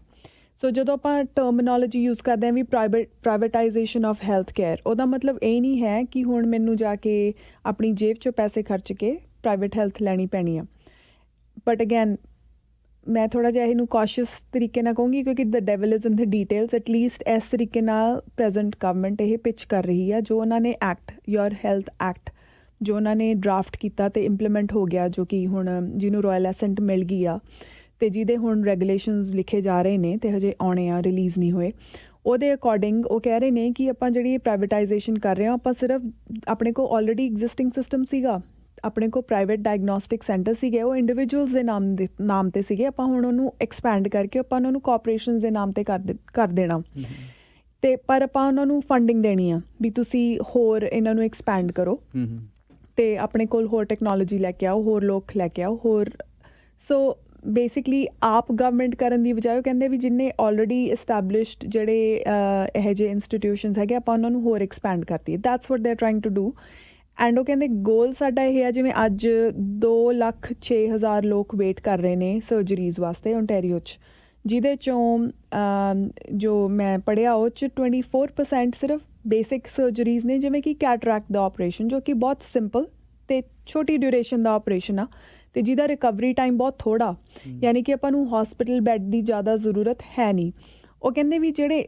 ਇਹੋ ਜਿਹੀਆਂ ਸਰਜਰੀਜ਼ ਨੇ ਆਪਾਂ ਉਹਨਾਂ ਨੂੰ ਪ੍ਰਾਈਵੇਟਾਈਜ਼ ਕਰ ਰਹੇ ਹਾਂ ਉਹਨਾਂ ਨੂੰ ਆਲਰੇਡੀ ਇਹੋ ਜਿਹੀਆਂ ਸਰਜਰੀਜ਼ ਪ੍ਰਾਈਵੇਟ ਹੈਗੀਆਂ ਨੇ ਪ੍ਰਾਈਵੇਟ ਕਿਵੇਂ ਨੇ ਆਪਣੇ ਕੁਛ ਜਿਹੜੇ ਪ੍ਰੈਕਟੀਸ਼ਨਰਸ ਨੇ ਆਪਥੈਲਮਿਕ ਸਰਜਨਸ ਨੇ ਆਪਣੇ ਅੱਖ ਦੇ ਸਰਜਨਸ ਨੇ ਅੱਖਾਂ ਦੀ ਬਿਮਾਰੀ ਨੂੰ ਟਰੀਟ ਕਰਨ ਵਾਲੇ ਸਰਜਨਸ ਨੇ ਉਹਨਾਂ ਨੇ ਆਪਦੇ ਕਲੀਨਿਕਸ ਖੋਲ੍ਹੇ ਹੋਏ ਨੇ ਅਤੇ ਉਹ ਆਪਣੇ ਕਲੀਨਿਕਸ ਦੇ ਵਿੱਚ ਇਹੋ ਜਿਹੀਆਂ ਸਰਜਰੀਜ਼ ਕਰ ਰਹੇ ਨੇ ਆਲਰੇਡੀ ਅਤੇ ਉਹ ਕਹਿੰਦੇ ਵੀ ਅਸੀਂ ਉਹਨਾਂ ਨੂੰ ਹੋਰ ਫੰਡ ਕਰਕੇ ਹੋਰ ਐਕਸਪੈਂਡ ਕਰਨਾ ਤਾਂ ਕਿ ਇਹੋ ਜਿਹੀਆਂ ਬੇਸਿਕ ਸਰਜਰੀਜ਼ ਲਈ ਓਨਟਾਰੀਅਨਸ ਨੂੰ ਵੇਟ ਨਾ ਕਰਨਾ ਪਵੇ ਬੁਰੀ ਚੀਜ਼ ਨਹੀਂ ਹੈ ਬੁਰੀ ਚੀਜ਼ ਉਦੋਂ ਹੁੰਦੀ ਆ ਜਦੋਂ ਆਪਾਂ ਇਹੋ ਜਿਹੀ ਸਪੈਂਡਿੰਗ ਇਨਫਰਾਸਟਰਕਚਰ ਬਿਲਡ ਕਰਨ ਲਈ ਕਰਦੇ ਹਾਂ ਪ੍ਰਾਈਵੇਟ ਐਂਟਰਪ੍ਰਾਈਜ਼ ਵਾਸਤੇ ਅਤੇ ਉਹ ਪ੍ਰਾਈਵੇਟ ਐਂਟਰਪ੍ਰਾਈਜ਼ ਉਸ ਤੋਂ ਪ੍ਰੋਫਿਟ ਕਰਦੀ ਆ ਕਿਉਂਕਿ ਫੰਡਿੰਗ ਹੋ ਰਹੀ ਆ ਪਬਲਿਕ ਸੈਕਟਰ ਤੋਂ ਅਤੇ ਬੈਨੀਫਿਟ ਮਿਲ ਰਿਹਾ ਪ੍ਰਾਈਵੇਟ ਸੈਕਟਰ ਨੂੰ ਜਾਂ ਪ੍ਰਾਈਵੇਟ ਐਂਟਿਟੀ ਨੂੰ ਕੀ ਉਹ ਪੇ ਬੈਕ ਹੋਊਗਾ ਪਬਲਿਕ ਸੈਕਟਰ ਨੂੰ ਆਈ ਥਿੰਕ ਉਹ ਜ਼ਿਆਦਾ ਜ਼ਰੂਰੀ ਆ ਵੀ ਉਹ ਵਾਪਸ ਰੀਐਲੋਕੇਟ ਰਿਸੋਰਸਿਸ ਹੋਣੀਆਂ ਚਾਹੀਦੀਆਂ ਨੇ ਹੁਣ ਦੂਸਰੀ ਚੀਜ਼ ਜਿਹੜੀ ਬਹੁਤ ਇੰਟਰਸਟਿੰਗ ਆ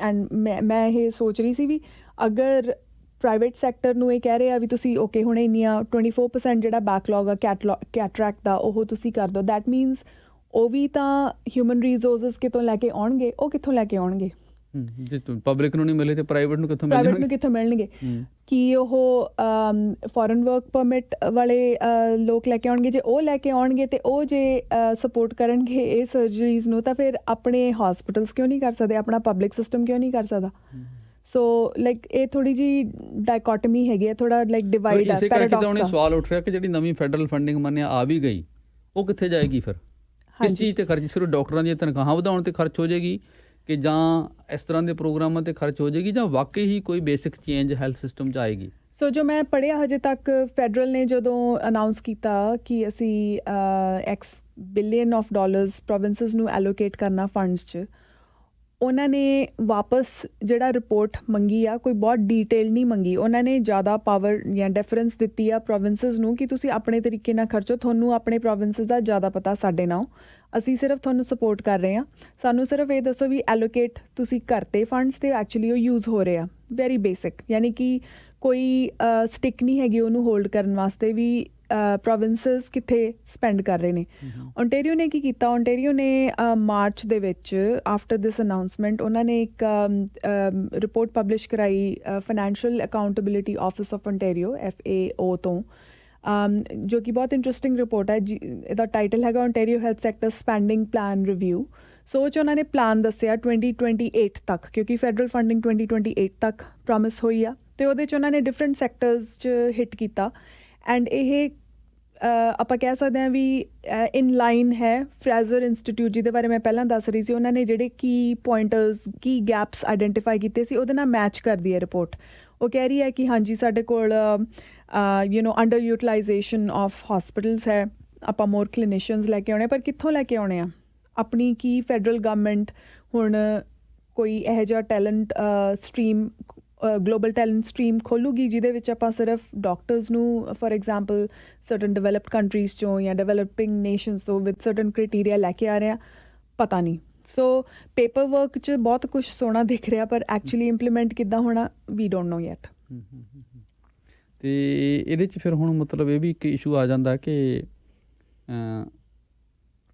ਆਬਾਦੀ ਸਾਡੀ ਵੱਧ ਰਹੀ ਬੜੀ ਤੇਜ਼ੀ ਨਾਲ ਬਾਕੀ ਸਾਰੇ ਤੁਹਾਡੇ ਪਲਾਨਸ ਉਲਟ ਪੁਲਟ ਹੋ ਜਾਂਦੇ ਨੇ ਜਦੋਂ ਤੁਸੀਂ ਆਬਾਦੀ ਨੂੰ ਦੇਖਦੇ ਹੋ ਜਿਸ ਹਿਸਾਬ ਨਾਲ ਪਾਪੂਲੇਸ਼ਨ ਗਰੋਥ ਹੋ ਰਹੀ ਹੈ ਔਰ ਉਹ ਹੋ ਵੀ ਸਾਰੀ ਇਮੀਗ੍ਰੇਸ਼ਨ ਦੇ ਥਰੂ ਹੋ ਰਹੀ ਹੈ ਸੋ ਉੱਥੇ ਵੀ ਇਹ ਗੈਪਸ ਨੇ ਸੋ ਇਸ ਹਿਸਾਬ ਨਾਲ ਤਾਂ ਫਿਰ ਹੁਣ ਜਿਵੇਂ ਗੱਲ ਕੀਤੀ ਜਾ ਰਹੀ ਹੈ ਕਿ ਜੀ ਹੌਸਪੀਟਲਸ ਨਹੀਂ ਕੀ ਹੁਣ ਇਸ ਪੈਸੇ ਨਾਲ ਜਿਹੜਾ ਨਵੀਂ ਫੰਡਿੰਗ ਆਊਗੀ ਹੌਸਪੀਟਲ ਬਣਾਉਣ ਲਈ ਪੈਸਾ ਹੋਏਗਾ ਇਹ ਹੁਣ ਆਪਣੇ MPPs ਦੇ ਉੱਤੇ ਬਰਡਨ ਆ ਵੀ ਉਹ ਆਪਣੇ ਕਮਿਊਨਿਟੀਜ਼ ਲਈ ਕਿਸ ਤਰ੍ਹਾਂ ਲੌਬੀ ਕਰਦੇ ਨੇ ਹੈਲਥ ਮਿਨਿਸਟਰਸ ਨੂੰ ਆਪਣੇ ਪ੍ਰੋਵਿੰਸ ਦੇ ਵਿੱਚ ਆਪਣੇ ਹੈਲਥ ਮਿਨਿਸਟਰ ਨੂੰ ਆਪਣੇ ਜਿਹੜੇ ਲੋਕਲ ਪੋਕਟਸ ਨੇ, ਜਿਵੇਂ ਹੁਣ ਬਰੈਂਪਟਨ ਹੋ ਗਿਆ, ਬਰੈਂਪਟਨ 'ਚ population growth in my view, and ਮੇਰੀ ਕੱਲੀ ਵਿਊ ਨਹੀਂ ਹੈ, ਫੈਕਚੁਅਲ ਚੀਜ਼ ਹੈ ਵੀ ਸਭ ਤੋਂ ਜ਼ਿਆਦਾ ਪਾਪੂਲੇਸ਼ਨ ਗਰੋਥ ਬਰੈਂਪਟਨ ਐਕਸਪੀਰੀਅੰਸ ਕਰ ਰਿਹਾ ਵਾ at least since the last year.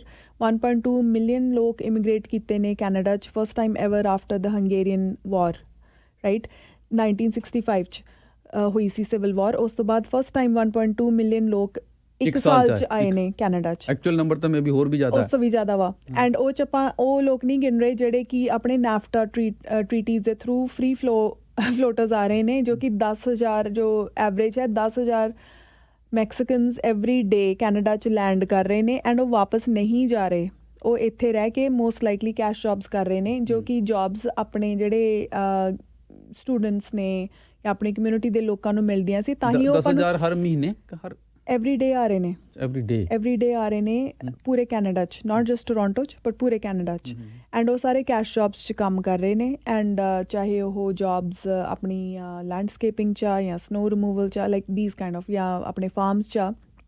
And ਤੁਸੀਂ ਆਈ ਡੋਂਟ ਨੋ ਤੁਸੀਂ ਬਰੈਂਪਟਨ 'ਚ ਦੇਖਿਆ ਕਿ ਨਹੀਂ, ਪਰ ਉੱਧਰ ਨਾਰਥ ਯਾਰਕ ਐਂਡ ਡਰਹਮ ਵੱਲ ਤੁਸੀਂ ਦੇਖੋ, you will see a lot of Mexicans and you will see a lot of. ਪਰ ਇੰਨੀ ਆਬਾਦੀ ਨੂੰ ਤਾਂ ਸਰਵ ਕਰਨ ਲਈ ਬਹੁਤ ਜ਼ਿਆਦਾ ਵੱਡੀਆਂ ਚੇਂਜਸ ਹੈਲਥ ਸੈਕਟਰ 'ਚ ਚਾਹੀਦੀਆਂ ਨੇ। ਹਾਂਜੀ, ਪਰ ਉਹਦੇ ਹਿਸਾਬ ਨਾਲ ਤਾਂ ਸਾਡੀ ਨਾ ਪ੍ਰੋਵਿੰਸ਼ੀਅਲ ਗਵਰਨਮੈਂਟਸ ਨਾ ਫੈਡਰਲ ਗਵਰਨਮੈਂਟ ਕੋਈ ਤਾਲਮੇਲ ਨਜ਼ਰ ਨਹੀਂ ਆ ਰਿਹਾ ਪਾਲਿਸੀ 'ਚ ਤਾਲਮੇਲ ਜੇ ਨਹੀਂ ਹੋਊਗਾ ਤਾਂ ਇਹ ਅਗੇਨ ਜੋ ਆਪਾਂ ਪਹਿਲਾਂ ਡਿਸਕਸ ਕਰ ਰਹੇ ਸੀਗੇ ਵੀ ਆਪਾਂ ਸਪੈਂਡ ਤਾਂ ਬਹੁਤ ਕਰ ਰਹੇ ਹਾਂ, ਪਰ ਉਹ ਪੈਸਾ ਜਾ ਕਿੱਥੇ ਰਿਹਾ ਵਾ। ਮੀਨਾਕਸ਼ੀ ਜੀ, ਹੁਣ ਸਵਾਲ ਤਾਂ ਇਹ ਹੁੰਦਾ ਪੈਸਾ ਪਹਿਲਾਂ ਹੀ ਜਿਹੜਾ ਖਰਚਿਆ ਜਾ ਰਿਹਾ, ਪੈਸੇ ਦੀ ਤਾਂ ਕੋਈ ਕਮੀ ਨਹੀਂ, ਉਹੀ ਗਲਤ ਥਾਵਾਂ 'ਤੇ ਖਰਚਿਆ ਜਾ ਰਿਹਾ। ਇੱਕ ਕਿਸਮ ਦੇ ਜਿਹੜੇ ਵੇਲਡ ਪੈਰਾਸਾਈਟ ਲੋਕ ਨੇ, ਉਹ ਜ਼ਿਆਦਾਤਰ ਉਹ ਲੋਕ ਪੈਸਾ ਖਾ ਰਹੇ ਨੇ, ਜਿਹੜੇ ਰੀਅਲ ਪੈਸਾ ਜਿੱਥੇ ਜਾਣਾ ਚਾਹੀਦਾ ਉੱਥੇ ਨਹੀਂ ਜਾ ਰਿਹਾ। ਅਤੇ ਪੈਸਾ ਨਵਾਂ ਵੀ ਆ ਜਾਏਗਾ, ਨਵਾਂ ਆ ਰਿਹਾ, ਅਤੇ ਜੇ ਉਹ ਸਿਸਟਮ ਹੀ ਨਹੀਂ ਚੇਂਜ ਹੁੰਦਾ ਫਿਰ ਨਵੇਂ ਪੈਸੇ ਨਾਲ ਵੀ ਕੀ ਚੇਂਜ ਆਏਗੀ? ਇਹਦੇ 'ਚ ਕੀ ਕਰ ਸਕਦੇ ਨੇ ਫਿਰ? ਹੁਣ ਆਫਟਰ ਆਲ ਜਿਹੜੀ ਆਖਰੀ ਜ਼ਿੰਮੇਵਾਰੀ ਤਾਂ ਸਿਟੀਜ਼ਨ ਦੀ ਆ। ਪਹਿਲੀ ਜ਼ਿੰਮੇਵਾਰੀ ਵੀ ਆਪਣੀ ਸੀ, ਆਪਾਂ 46% ਟੈਕਸ ਭਰਿਆ ਇਹਨਾਂ ਨੂੰ, ਅਤੇ ਹੁਣ ਆਖਰੀ ਵੀ ਆਪਣੀ ਆ ਵੀ ਆਪਾਂ ਇਹਨਾਂ ਨੂੰ ਜਾ ਕੇ ਰੌਲਾ ਪਾਉਣਾ ਵਾ ਤਾਂ ਕਿ ਇਹਨਾਂ ਦੇ ਕੰਨਾਂ 'ਚ ਥੋੜ੍ਹੀ ਜਿਹੀ ਗੱਲ ਪਹੁੰਚੇ ਆਪਣੀ। ਸੋ ਤੁਸੀਂ ਇੱਕ ਮੈਸੇਜ ਰੀਡ ਕਰ ਰਹੇ ਸੀ ਵੀ ਆਪਾਂ ਨੂੰ ਕੋਈ ਪਟੀਸ਼ਨ ਕਰਨੀ ਚਾਹੀਦੀ ਹੈ। ਆਪਣੇ ਲਿਸਨਰਸ ਨੂੰ ਮੈਂ ਦੱਸਦਾ, ਇੱਕ ਆਰਗੇਨਾਈਜੇਸ਼ਨ ਹੈਗੀ ਓਨਟਾਰੀਓ ਹੈਲਥ ਕੋਐਲੀਸ਼ਨ, ਉਹਨਾਂ ਦੀ ਵੈਬਸਾਈਟ 'ਤੇ ਜਾ ਕੇ ਚੈੱਕ ਕਰੋ, ਉਹਨਾਂ ਦੇ ਲੋਕਲ ਚੈਪਟਰਸ ਵੀ ਹੈਗੇ ਨੇ। ਮੇਰੀ ਕੋਈ ਉਹਨਾਂ ਨਾਲ ਐਫੀਲੀਏਸ਼ਨ ਨਹੀਂ ਹੈ, ਮੈਂ ਜਸਟ ਜਦੋਂ ਟੌਪਿਕ ਬਾਰੇ ਰਿਸਰਚ ਕਰ ਰਹੀ ਸੀ ਤਾਂ ਮੈਂ ਦੇਖ ਰਹੀ ਸੀ ਵੀ ਆਪਣੇ ਹੋਰ ਕਮਿਊਨਿਟੀਜ਼ ਦੇ ਵਿੱਚ ਕਿਹੜੇ ਲਾਈਕ ਇਹੋ ਜਿਹੇ ਐਡਵੋਕੇਸੀ ਗਰੁੱਪਸ ਨੇ ਜਿਹੜੇ ਕੁਛ ਕਰ ਰਹੇ ਨੇ, ਕਿ ਕੋਈ ਕਰ ਰਿਹਾ ਕੁਛ ਕਿ ਨਹੀਂ, ਅਤੇ ਉਹਦੇ ਬਾਬਤ ਮੈਂ ਇਹ ਆਰਗੇਨਾਈਜੇਸ਼ਨ ਦੇ ਬਾਰੇ ਮੈਨੂੰ ਪਤਾ ਚੱਲਿਆ। ਸੋ ਉਹਨਾਂ ਨੇ ਪਟੀਸ਼ਨਸ ਵੀ ਕੀਤੀਆਂ ਨੇ, ਉਹਨਾਂ ਨੇ ਧਰਨੇ ਵੀ ਲਾਏ ਨੇ, ਅਤੇ ਉਹ ਕਾਫੀ ਕੁਛ ਕਰ ਰਹੇ ਨੇ, ਐਟਲੀਸਟ ਆਪਣੀ ਉਹ ਆਪਦੀਆਂ ਕਮਿਊਨਿਟੀਜ਼ 'ਚ ਕਰ ਰਹੇ ਨੇ। ਆਈ ਥਿੰਕ ਆਪਾਂ ਨੂੰ ਆਪਣੀ ਕਮਿਊਨਿਟੀ 'ਚ ਵੀ ਕੁਛ ਕਰਨਾ ਚਾਹੀਦਾ ਵਾ, ਟਾਊਨ ਹਾਲਸ ਲਈ ਇਨਵਾਈਟ ਕਰਨਾ ਚਾਹੀਦਾ ਆਪਣੇ MPPs ਨੂੰ ਕਿ ਬਈ ਤੁਸੀਂ ਇੰਨੀ ਵੱਡੀ ਪੇ ਚੈੱਕ ਲੈ ਕੇ ਆਏ ਹੋ ਫੈਡਰਲ ਤੋਂ, ਤੁਸੀਂ ਹੁਣ ਕਰਨਾ ਕੀ ਆ? ਜਿਹੜੀ ਬਿਊਰੋਕਰੇਸੀ ਆ ਉਹਨੂੰ ਘਟਾਓ, ਅਤੇ ਜੇ ਤੁਸੀਂ ਇਹ ਬਿੱਲ ਆਲਰੇਡੀ ਪਾਸ ਕਰਤਾ ਯੋਰ ਹੈਲਥ ਐਕਟ, ਉਹਦੇ ਹੁਣ ਰੈਗੂਲੇਸ਼ਨਸ ਲਿਖ ਰਹੇ ਹੋ, ਉਹਦੀ ਪਬਲਿਕ ਕੰਸਲਟੇਸ਼ਨਸ ਕਰੋ ਤਾਂ ਕਿ ਪਬਲਿਕ ਨੂੰ ਓਪਰਚੁਨਿਟੀ ਮਿਲੇ ਆਪਣੀ ਫੀਡਬੈਕ ਦੇਣ ਦਾ, ਤਾਂ ਕਿ ਆਪਾਂ ਕਹਿ ਸਕੀਏ ਵੀ ਜੇ ਤੁਸੀਂ ਇਹ ਪ੍ਰਾਈਵੇਟਾਈਜ਼ ਕਰ ਰਹੇ ਹੋ, ਕੁਛ ਪ੍ਰਾਈਵੇਟ ਆਰਗੇਨਾਈਜੇਸ਼ਨਸ ਨੂੰ ਲਾਇਸੈਂਸ ਦੇ ਰਹੇ ਹੋ ਹੈਲਥ ਕੇਅਰ ਪ੍ਰਾਈਵੇਟਾਈਜ਼ ਕਰਨ ਨੂੰ, ਤਾਂ ਉਹ ਐਜ਼ ਅ ਪਬਲਿਕ ਸਾਨੂੰ ਕੀ ਫਾਇਦਾ ਹੋਗਾ? ਜਸਟ ਹੈਲਥ ਕੇਅਰ ਤਾਂ ਸਾਡਾ ਯੂਨੀਵਰਸਲ ਰਾਈਟ ਆ, ਉਹ ਕੋਈ ਸਾਡੇ 'ਤੇ ਕੋਈ ਓਬਲੀਗੇਸ਼ਨ ਨਹੀਂ, ਸਾਡੇ ਲਈ ਕੋਈ ਆਸਾਨ ਨਹੀਂ ਹੋ ਰਿਹਾ, ਉਹ ਸਾਡਾ ਰਾਈਟ ਆ। ਬਟ ਉਸ ਦੇ ਬਾਵਜੂਦ ਜੇ ਉਹ ਪ੍ਰੋਫਿਟੇਅਰਿੰਗ ਫॉर ਪ੍ਰੋਫਿਟ ਆਰਗੇਨਾਈਜੇਸ਼ਨਸ ਨੂੰ ਇੰਨੀ ਫੰਡਿੰਗ ਮਿਲ ਰਹੀ ਆ, ਤਾਂ ਉਹ ਵਾਪਸ ਕਮਿਊਨਿਟੀ ਨੂੰ ਕੀ ਦੇ ਰਹੇ ਨੇ? Beyond the services which is a quid pro quo, ਜੋ ਕਿ ਇੱਕ ਕੰਟਰੈਕਟ ਦਾ ਉਹ ਕੰਟਰੈਕਟ ਨੂੰ ਕੰਪਲੀਟ ਕਰ ਰਹੇ ਨੇ, ਰਾਈਟ? ਸੋ ਆਈ ਥਿੰਕ ਉਹ ਚੀਜ਼ ਬਾਰੇ ਡਿਸਕਸ ਕਰਨਾ ਬਹੁਤ ਜ਼ਰੂਰੀ ਆ, ਅਤੇ ਆਪਣੇ MPPs ਨੂੰ ਇਸ ਚੀਜ਼ ਬਾਰੇ ਅਵੇਅਰ ਕਰਾਉਣਾ ਬਹੁਤ ਜ਼ਰੂਰੀ ਹੈ ਵੀ ਪੁਸ਼ ਬੈਕ ਕਰੋ ਐਂਡ ਪਤਾ ਕਰੋ ਵੀ ਅਸੀਂ ਜਿਹੜੀ ਰੈਗੂਲੇਸ਼ਨ ਲਿਖ ਰਹੇ ਹਾਂ ਪ੍ਰਾਈਵੇਟ ਆਰਗੇਨਾਈਜੇਸ਼ਨਸ ਨੇ, ਉਹਨਾਂ ਨੂੰ ਕਹੋ ਵੀ they have to reallocate the funds back into the public sector too, ਜਾਂ ਫਿਰ ਉਹਨਾਂ ਨੇ ਕੁਛ ਪਰਸੈਂਟੇਜ ਟੈਕਸ ਜ਼ਿਆਦਾ ਦੇਣਾ, ਜਾਂ ਜਿਵੇਂ ਵੀ ਵਟ ਐਵਰ ਸਟਰਕਚਰ ਦੇ ਡਿਸਾਈਡ, ਕੁਛ ਹੋਣਾ ਚਾਹੀਦਾ ਵਾ, ਪਤਾ ਹੋਣਾ ਚਾਹੀਦਾ ਆਪਾਂ ਨੂੰ ਵੀ ਕੀ ਕਰ ਰਹੇ ਨੇ। ਦੂਸਰੀ ਚੀਜ਼ ਜਿਹੜੀ ਬਿਊਰੋਕਰੇਸੀ ਆ ਉਹ ਘਟਾਉਣੀ ਬਹੁਤ ਜ਼ਰੂਰੀ ਆ, ਬਹੁਤ ਲੈਵਲਸ 'ਚ ਪੈਸਾ ਬਹੁਤ ਜ਼ਿਆਦਾ ਵੇਸਟ ਹੋ ਰਿਹਾ। ਆਈ ਥਿੰਕ ਇੱਕ ਫੋਕਸਡ ਗਰੁੱਪ ਹੋਣਾ ਚਾਹੀਦਾ ਵਾ, ਮੇ ਬੀ ਫੰਡਡ, ਓਬਵੀਅਸਲੀ ਆਪਾਂ ਸਾਰੀ ਚੀਜ਼ਾਂ ਫੰਡ ਕਰਦੇ ਹਾਂ ਤਾਂ ਇਹ ਕਿਉਂ ਨਹੀਂ ਪਤਾ ਕਰੀਏ ਵੀ ਕਿਉਂ ਇੰਨਾ ਪੈਸਾ ਲੀਕ ਹੋ ਰਿਹਾ, ਉਹਨੂੰ ਬਚਾਈਏ। ਆਪਣਾ ਇੱਕ ਕਾਫੀ ਸਾਲ ਪਹਿਲਾਂ ਹੈਲਥ ਓਨਟਾਰੀਓ ਕਰਕੇ ਇੱਕ ਪਲੇਟਫਾਰਮ ਇਹਨਾਂ ਨੇ ਕੀਤਾ ਸੀ, ਬਿਲੀਅਨਸ ਆਫ ਡਾਲਰਸ ਇਹਨਾਂ ਨੇ ਵੇਸਟ ਕੀਤਾ ਉਹਦੇ ਵਿੱਚ। ਅਗੇਨ ਬਿਊਰੋਕਰੇਸੀ ਸੀਗੀ, ਹੰਡਰਡਸ ਆਫ ਪੀਪਲ ਵਰ ਇੰਪਲੋਇਡ ਐਂਡ ਲੱਖ ਡਾਲਰ ਤੋਂ ਜ਼ਿਆਦਾ ਸੈਲਰੀ ਸੀਗੀਆਂ, ਕੁਛ ਨਹੀਂ ਹੋਇਆ ਉਹਦਾ। ਅਲਟੀਮੇਟਲੀ ਪੈਸੇ ਪੂਸੇ ਖਾ ਕੇ ਉਹ ਕਹਿੰਦੇ ਜੀ ਇਹ ਕਰਪਸ਼ਨ ਸੀਗੀ, ਇਹ ਸੀ, and then that died out. And ਇੱਦਾਂ ਇਹ ਪੈਸਾ ਵੇਸਟ ਹੁੰਦਾ, ਇਹ ਹੋਣਾ ਨਹੀਂ ਚਾਹੀਦਾ, ਹੈ ਨਾ। ਅਤੇ ਆਪਣੇ ਜਿਹੜੇ MPPs ਨੇ ਉਹਨਾਂ ਨੂੰ ਆਪਾਂ ਟਾਊਨ ਹਾਲਸ 'ਚ ਇਨਵਾਈਟ ਕਰੀਏ ਅਤੇ ਕਹੀਏ ਵੀ ਸਾਨੂੰ ਦੱਸੋ ਵੀ ਆਪਾਂ ਹੁਣ ਸਪੈਂਡਿੰਗ ਕਰਨੀ ਹੈ ਤਾਂ ਕਿੱਦਾਂ ਕਰਨੀ ਆ। ਆਪਣੇ ਹੌਸਪੀਟਲਸ 'ਚ ਤਾਂ ਤੁਸੀਂ ਬੈੱਡ ਵਧਾ ਦੋਗੇ, ਪਰ ਜੇ ਉੱਥੇ ਕੰਮ ਕਰਨ ਵਾਲੇ ਹੁਣ ਜੇ ਆਪਣੇ ਆਪਰੇਸ਼ਨ ਰੂਮਸ ਖਾਲੀ ਪਏ ਨੇ 3:30 ਵਜੇ ਤੋਂ ਬਾਅਦ, ਅਤੇ ਉੱਥੇ ਕੋਈ ਆਪਰੇਟ ਕਰਨ ਵਾਲਾ ਹੀ ਨਹੀਂ ਹੈਗਾ, ਤਾਂ ਫਿਰ ਤੁਸੀਂ ਚਾਹੇ 10 ਬੈੱਡ ਹੋਰ ਵੀ ਲਾ ਦਿਓ ਤਾਂ ਸਰਜਰੀਆਂ ਤਾਂ ਉਨੀਆਂ ਹੀ ਹੋਣੀ, ਕਿਉਂਕਿ ਡਾਕਟਰਸ ਹੀ ਉਨੇ ਆ। ਅਤੇ ਆਪਾਂ ਹੋਰ ਜਿਹੜੇ ਐਗਜ਼ਿਸਟਿੰਗ ਟੈਲੈਂਟ ਪੂਲ ਆ ਕੈਨੇਡਾ 'ਚ, ਉਹਨੂੰ ਕਿਉਂ ਨਹੀਂ ਆਪਾਂ ਰੀਟਾਰਗੇਟ ਕਰਦੇ। ਤੁਸੀਂ ਇੱਕ ਮੈਸੇਜ ਪੜ੍ਹ ਰਹੇ ਸੀ, ਕੋਈ ਯੰਗ ਮੈਡੀਕਲ ਗ੍ਰੈਜੂਏਟ ਹੈ ਵੈਸਟਰਨ ਯੂਨੀਵਰਸਿਟੀ ਤੋਂ, ਜੋ ਕਿ ਜੋਬ ਲਈ ਵੇਟ ਕਰ ਰਹੇ ਨੇ, ਉਹਨਾਂ ਨੂੰ ਕਲੀਨਿਕਲ ਆਵਰਸ ਨਹੀਂ ਮਿਲ ਰਹੇ। ਕਿੱਡੀ ਸ਼ਰਮਨਾਕ ਗੱਲ ਆ ਇਹ। University of western Ontario medical school ਤੋਂ ਗ੍ਰੈਜੂਏਟ ਬੱਚਾ ਵਾ ਅਤੇ ਉਹਨੂੰ ਕਲੀਨਿਕਲ ਟਾਈਮ ਨਹੀਂ ਦੇ ਰਿਹਾ ਕੋਈ, ਜਦ ਕਿ ਆਪਾਂ ਨੂੰ ਇੱਥੇ ਇਨਫ ਲੋਕਾਂ ਦੀ ਮਤਲਬ ਆਪਣੇ ਕੋਲ ਇਨਫ ਰਿਸੋਰਸਿਸ ਨਹੀਂ ਹੈਗੇ ਫਿਜ਼ੀਸ਼ੀਅਨਸ ਦੇ। ਸੋ ਇਹ ਸਾਰੀਆਂ ਡਿਸਕਸ਼ਨਸ ਹੋਣੀਆਂ ਜ਼ਰੂਰੀ ਆ। ਜਿਹੜੇ ਸਾਡੇ ਇਮੀਗ੍ਰੇਸ਼ਨ ਦੇ ਪਲਾਨਸ ਨੇ ਉਹ ਵੀ ਇਹਦੇ ਨਾਲ ਮਤਲਬ ਥੋੜ੍ਹੇ ਜਿਹੇ ਉਹਨਾਂ ਨੂੰ ਰੈਸ਼ਨਲਾਈਜ਼ ਕਰਨ ਦੀ ਜ਼ਰੂਰਤ ਹੈ। ਜੇ ਤੁਸੀਂ ਪਹਿਲੀ ਗੱਲ ਤਾਂ ਸਿਰਫ ਨੰਬਰ ਨਾ ਦੇਖੋ, ਕੁਆਲਿਟੀ ਵੀ ਦੇਖੋ। ਬਿਲਕੁਲ। ਐਂਡ ਐਕਸਪੈਂਸਿਵ ਕਰੋ। ਤੁਸੀਂ ਅਗਰ ਕਹਿੰਦੇ ਹੋ ਵੀ ਓਕੇ ਸਾਡੇ ਕੋਲ ਹੈਲਥ ਕੇਅਰ ਵਰਕਰਸ ਦੀ ਕਮੀ ਆ, ਸਿਰਫ ਇੱਕ ਕੈਟੇਗਰੀ 'ਚੋਂ ਨਾ ਪਿਕ ਕਰੀ ਚਲੋ। ਆਪਣੇ ਕੋਲ ਜਿਹੜੇ ਐਗਜ਼ਿਸਟਿੰਗ ਸਟੂਡੈਂਟਸ ਆ ਉਹਨਾਂ ਨੂੰ, ਲੋਕਲ ਸਟੂਡੈਂਟਸ ਆ ਉਹਨਾਂ ਨੂੰ ਰੀਟ੍ਰੇਨ ਕਰੋ। ਉਹਨਾਂ ਨੂੰ ਤੁਸੀਂ ਨਰਸਿਸ ਦੀਆਂ ਡਿਗਰੀਜ਼ ਜਾਂ PSW ਦੀਆਂ ਡਿਗਰੀਜ਼ ਲਈ ਉਹਨਾਂ ਨੂੰ ਟ੍ਰੇਨ ਕਰੋ, ਉਹਨਾਂ ਲਈ ਫੰਡਿੰਗ ਉੱਧਰ ਲਾਓ। ਅਤੇ ਜਿਹੜੇ ਫੋਰਨ ਪੂਲ ਤੁਸੀਂ ਲੈ ਕੇ ਆ ਰਹੇ ਹੋ, ਹੁਣ ਰੈਜ਼ੀਡੈਂਸੀਜ਼ ਨੇ ਜਿਹੜੀਆਂ ਮੋਸਟ ਯੂਨੀਵਰਸਿਟੀਜ਼ ਦੇ ਵਿੱਚ ਮਿਡਲ ਈਸਟਰਨ ਸਟੂਡੈਂਟਸ ਬਹੁਤ ਆਉਂਦੇ ਨੇ, ਪਰ ਉਹ ਆ ਕੇ ਇੱਥੇ ਪੜ੍ਹ ਕੇ ਇੱਥੇ ਰਿਸੋਰਸਿਸ ਲੈ ਕੇ ਉਹ ਵਾਪਸ ਚਲ ਜਾਂਦੇ ਆਪਣੀ ਕੰਟਰੀਜ਼, ਕਿਉਂਕਿ ਉਹਨਾਂ ਦੀ ਕਮਿਟਮੈਂਟ ਆ ਆਪਣੀ ਕੰਟਰੀਜ਼ ਨਾਲ ਕਿ ਸਾਡੀ ਜਿਹੜੀ ਐਜੂਕੇਸ਼ਨ ਆ ਤੁਸੀਂ ਫੰਡ ਕਰੋਗੇ ਕੈਨੇਡਾ ਦੇ ਵਿੱਚ, ਕਿਉਂਕਿ Canada is cheaper than the United States. ਤੋਂ ਇੱਥੇ ਆ ਕੇ 4-4 ਸਾਲ 5-5 ਸਾਲ 6-6 ਸਾਲ ਰੈਜ਼ੀਡੈਂਸੀਜ਼ ਆਪਣੀਆਂ ਕਰਕੇ, ਆਪਣੀ ਸਪੈਸ਼ਲਾਈਜੇਸ਼ਨਸ ਕਰਕੇ ਉਹ ਵਾਪਸ ਚਲ ਜਾਂਦੇ ਨੇ। ਘਾਟਾ ਕਿਹਨੂੰ ਹੋਇਆ? ਆਪਾਂ ਨੂੰ ਹੋਇਆ, ਰਾਈਟ। ਉਹ ਸੀਟਸ ਬਲੌਕ ਸਾਡੇ ਨਾਲ ਸਮਾਰਟ ਕੰਟਰੀ ਨੇ, ਐਗਜ਼ੈਕਟਲੀ। ਅਤੇ ਉਹ ਸੀਟਸ ਓਪਨ ਕਰਨ, ਕਿਉਂ ਨਹੀਂ ਓਪਨ ਕਰਦੀ? OMA ਨੂੰ ਲੌਬੀ ਕਰਨਾ ਜ਼ਰੂਰੀ ਆ, ਸਾਡੇ ਪੋਲੀਟੀਸ਼ੀਅਨਸ ਨੂੰ ਉਹਨਾਂ ਨੂੰ ਪੁਸ਼ ਬੈਕ ਕਰਨਾ ਜ਼ਰੂਰੀ ਆ ਵੀ ਇਹ ਤੁਸੀਂ ਮੋਨੋਪਲਾਈਜੇਸ਼ਨ ਜਿਹੜੀ ਕੀਤੀ ਹੋਈ ਇਹਨੂੰ ਬੰਦ ਕਰੋ। ਆਪਣੀ ਜਿਹੜੀ 2.7 ਪਰ 1000 ਇਟਸ ਅ ਸ਼ੇਮਫੁਲ ਨੰਬਰ, ਹੈ ਨਾ। 1000 ਬੰਦੇ ਲਈ 2.7 ਫਿਜ਼ੀਸ਼ੀਅਨ ਅਵੇਲੇਬਲ ਆ, ਵਾਟ ਅ ਸ਼ੇਮ।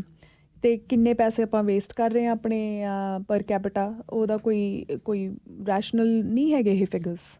ਇਹ ਤਾਂ ਜਿਵੇਂ ਕਹਿੰਦੇ ਨੇ ਕੋਈ ਸਿਸਟਮ ਬਿਲਕੁਲ ਹੀ ਨਵੇਂ ਸਿਰਿਓਂ ਬਣਾਉਣ ਵਾਲਾ ਕੰਮ ਹੋਇਆ ਪਿਆ। ਹਾਂਜੀ। ਸਾਰਾ ਮਤਲਬ ਉਹਨੂੰ ਰਿਵਿਊ ਕੀਤਾ ਜਾਏ ਕਿ ਜੋ ਕੁਛ ਵੀ ਹੋ ਰਿਹਾ।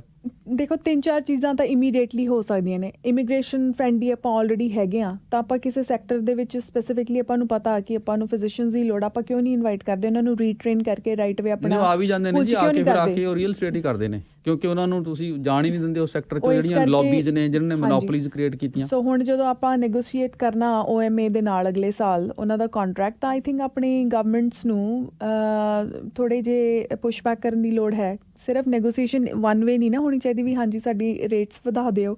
ਟੀਕਾ ਵਧਾਉਣੇ ਜ਼ਰੂਰੀ ਆ, ਲਾਈਕ ਵੀ ਰਿਸਪੈਕਟ ਆ ਫਿਜ਼ੀਸ਼ੀਅਨਸ, ਇਹੋ ਜਿਹੀ ਕੋਈ ਗੱਲ ਨਹੀਂ ਹੈਗੀ, ਬਟ ਹੋਰਾਂ ਨੂੰ ਵੀ ਮੌਕਾ ਦਿਓ। ਐਂਡ ਇਨਫ ਲੋਕ ਨਹੀਂ ਹੈਗੇ, ਐਂਡ ਆਈ ਥਿੰਕ ਉਹ ਵੀ ਬਰਨਟ ਆਊਟ ਨੇ ਹੁਣ, ਸਪੈਸ਼ਲੀ ਆਫਟਰ ਕੋਵਿਡ। ਮੇਰੇ ਬਹੁਤ ਸਾਰੇ ਕੋਲੀਗਸ ਨੇ ਜੋ ਕਿ ਫਿਜ਼ੀਸ਼ੀਅਨਸ ਨੇ, ਉਹ ਕਹਿੰਦੇ ਵੀ ਅਸੀਂ ਬਰਨਟ ਆਊਟ ਹਾਂ, ਸਾਡੇ ਕੋਲ ਇਨਫ ਸਾਡੇ ਕੋਲੀਗਸ ਹੈ ਨਹੀਂ ਗੇ। ਐਂਡ ਕਾਫੀ ਲੋਕ ਬਹੁਤ ਲੰਬੀ ਐਕਸਟੈਂਡਡ ਛੁੱਟੀ 'ਤੇ ਵੀ ਚਲੇ ਗਏ ਨੇ ਬਿਕੋਜ਼ ਉਹ ਨਹੀਂ ਲੈ ਸਕਦੇ ਹੋਰ ਪੇਸ਼ੈਂਟਸ। ਸੋ ਇਹ ਠੀਕ ਨਹੀਂ ਹੈ। So we need to bring in more talent, we need to retrain people who are already trained in these fields. ਬਹੁਤ ਸ਼ੁਕਰੀਆ ਜੀ। ਉਮੀਦ ਹੈ ਕਿ ਕੋਈ ਹਿੰਮਤ ਕਰੇਗਾ, ਕੋਈ ਉੱਠੇਗਾ, ਗੱਲਬਾਤ ਕਰਨੀ ਸ਼ੁਰੂ ਕਰੇਗਾ। ਅਸੀਂ ਤਾਂ ਗੱਲ ਹੀ ਕਰ ਸਕਦੇ ਹਾਂ ਇੱਥੇ, ਬਿਲਕੁਲ ਸਰ, ਹੈ ਨਾ। ਕੋਈ ਜਿਹੜੇ ਅਸੀਂ ਕਈ ਵਾਰ ਸਾਡੀ ਕਮਿਊਨਿਟੀ 'ਚ ਬਹੁਤ ਸਾਰੇ ਰਿਸੋਰਸਿਸ ਉਹੋ ਜਿਹੇ ਕੰਮਾਂ 'ਤੇ ਅਸੀਂ ਲਾਉਂਦੇ ਹਾਂ, ਉਹੋ ਜਿਹੇ ਇਕੱਠਾਂ 'ਤੇ, ਉਹੋ ਜਿਹੀਆਂ ਬਹਿਸਾਂ 'ਤੇ ਜਿਨ੍ਹਾਂ 'ਚ ਕੁਛ ਨਿਕਲਣਾ ਨਹੀਂ ਹੁੰਦਾ, ਅਤੇ ਇੱਥੋਂ ਦੀ ਸਾਡੀ ਲਾਈਫ 'ਚ ਉਹਦਾ ਕੋਈ ਯੋਗਦਾਨ ਨਹੀਂ ਹੈ। ਹਾਂਜੀ। ਅਤੇ ਔਰ ਜੇ ਅਸੀਂ ਇਹੀ ਰੱਖਿਆ ਤਾਂ ਫਿਰ ਇਹ ਹਾਲ ਇਹੀ ਰਹੇਗਾ ਕਿ ਇੰਨੀ ਵੱਡੀ ਆਬਾਦੀ ਵਾਲਾ, ਜਿਵੇਂ ਬਰੈਂਪਟਨ ਦੀ ਐਗਜ਼ਾਮਪਲ ਹੀ ਦਿੱਤੀ ਜਾਂਦੀ ਹੈ, ਉਹਦੇ ਬਾਵਜੂਦ ਉਹਦੇ ਕੋਲ 1.5 ਹਸਪੀਟਲ ਹੈ, ਜੋ ਕਿ ਪ੍ਰੋਬੇਬਲੀ ਕੈਨੇਡਾ 'ਚ ਸਭ ਤੋਂ ਥੋੜ੍ਹਾ ਬਰੈਂਪਟਨ ਕੋਲ ਆ। ਪਰ ਕਿਉਂਕਿ ਸਾਡੀਆਂ ਪ੍ਰਾਇਓਰਟੀਜ਼ ਹੋਰ ਨੇ, ਅਸੀਂ ਜਿਹੜੇ ਆਪਣੇ ਇਸ਼ੂ ਉਹਨਾਂ 'ਤੇ ਤਾਂ ਗੱਲ ਹੀ ਨਹੀਂ ਕਰ ਰਹੇ। ਅਸੀਂ ਤਾਂ ਹੋਰ ਜਿਹੜੀਆਂ ਕਾਲਪਨਿਕ ਪ੍ਰੋਬਲਮ 'ਚ ਫਸੇ ਹੋਏ ਹਾਂ। ਹਾਂਜੀ। ਤੇ ਬਹੁਤ ਸ਼ੁਕਰੀਆ ਜੀ। ਉਮੀਦ ਹੈ ਤੁਹਾਡਾ ਮੈਸੇਜ ਪਹੁੰਚੇਗਾ ਤੇ ਕੁਝ ਕਮਿਊਨਿਟੀ 'ਚੋਂ ਲੋਕ ਅੱਗੇ ਆ ਕੇ ਆਪਣੀ ਗੱਲ ਕਰਨੀ ਸ਼ੁਰੂ ਕਰਨਗੇ। ਥੈਂਕ ਯੂ ਸੋ ਤੇ much thank Shamil you, ji, thank you. Always a pleasure.